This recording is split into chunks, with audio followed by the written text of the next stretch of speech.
Hi කොහොමද ඔයාලට? වෙරිකෝස් වේන් මාරාන්තික වෙන්න පුළුවන්. දන්නවද ඇයි කියලා? වෙරිකෝස් වේන් එන්නේ කොහොමද? අපි කතා කරමු මේ ගැන. වෙරිකෝස් වේන් කියන්නේ මොනවද? ඔයාලා දන්න බත් කෙන්ද? නැත්නම් කාෆ් එකේ තියෙන්නේ ගොඩක් වෙලාවට ඉදිමෙච්චි ගැට ගැට තියෙන නහර. ඕකනේ වෙරිකෝස් වේන් කියලා කියන්නේ. අපි බලමු කොහොමද ඒක එන්නේ කියලා. සරලව මම කියලා දෙන්නම්.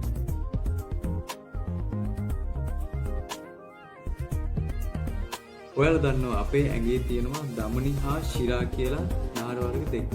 ඒ කියන්නේ හાર્ට් එකෙන් නැත්නම් අපේ හදවතේ එළියට ලේ ගමන් කරන නහර තමයි ධමනි කියන්නේ. අදාළ අවයවවලට ලේ ගිහිල්ලා නැවත හදවත පැත්තට ලේ ගමන් කරන නහර තමයි ශිරා කියන්නේ.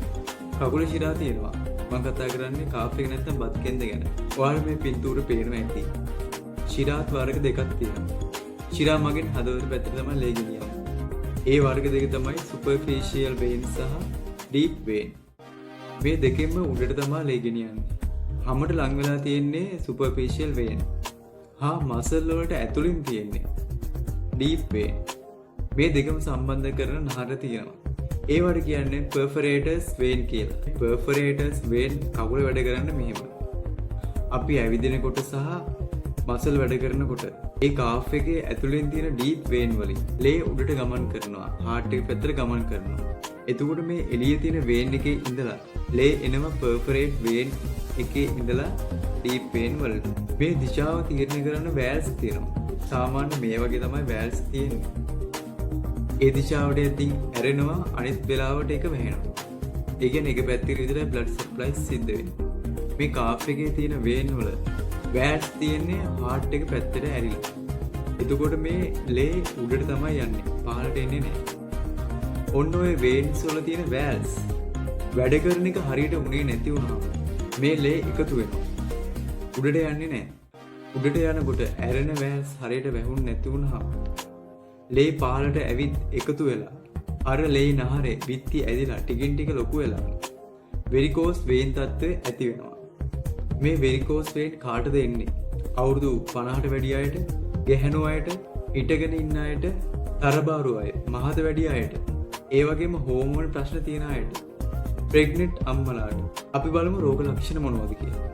කකුල් බර ගතිය, නැත්නම් හෙවි ගතිය, කැක්කුම, ඒ වගේම කැසීම, ක්‍රෑම්ප්ස් නැත්නම් කෙන්ද පෙරලෙන්න පුළුවන්.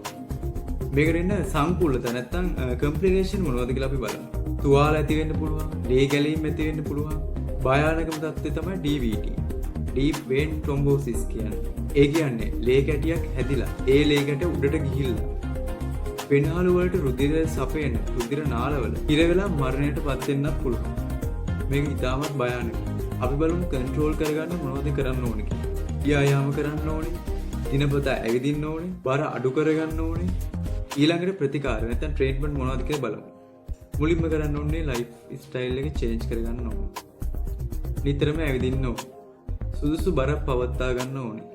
දිගු වේලාවක් හිටගෙන ඉන්න එපා. ඒ පිළිබඳව අවධානයක් යොමු කරන්න ඕනේ. වෛද්‍යවරයා නිර්දේශ කරනවා නම් කම්ප්‍රෙෂන් ස්ටෝකෙන් භාවිතා කරන්න පුළුවන්.